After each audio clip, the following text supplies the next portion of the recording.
moving on to our next question. Our next question comes from Travis Novotny, at Travis underscore Novotny on Twitter. Hopefully, I'm saying your name right. Apologies if I'm not. I'm doing my best. Travis asks, should we get a few more O linemen in that room, or do you think that we're good? So before we answer this question, let's just take a look at what the Oregon offensive line room is looking like as it stands right now, heading into the 2023 season, heading into spring football. You got guys like Junior Angelau, who comes over from Texas. He was kind of an interior guy. You have a Johnny Cornelius, who comes over from Rhode Island. You also have Marcus Harper, who was probably one of the biggest success stories from the 2022 season in Adrian Clem's offensive line room.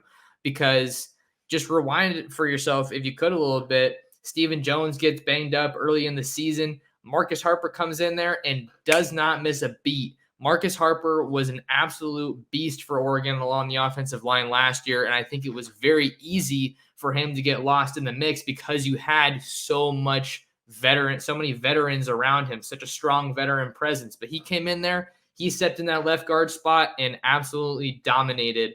So huge props to Marcus Harper. I'm a big Marcus Harper fan. Even before Dan Lanning and Adrian Clem got to Oregon, he was a guy that his fellow offensive linemen in that room were constantly raving about.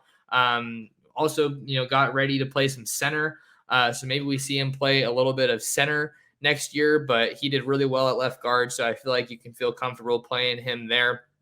You have Jackson Powers Johnson, who comes back. He was a signee from the 2021 class who played quite a bit as a true freshman, and then last year as well.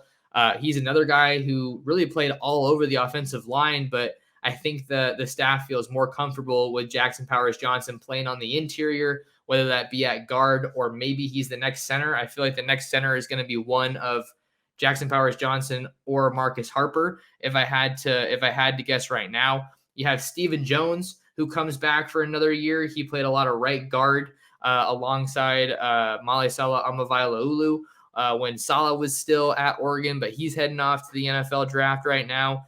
And then you also have Josh Connerly Jr., who played the most out of any 2022 offensive line signee in that recruiting class. He kind of got his role on that 14J jumbo package when they bring in, all the offensive linemen, the extra tight ends, and they go in the I formation with Jordan James.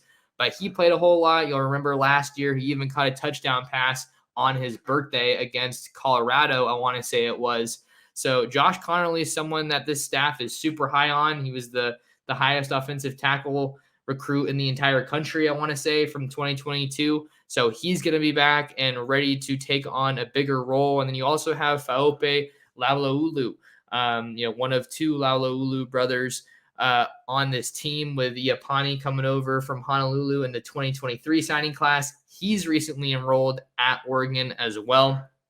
So those are some of the guys that you have in that room.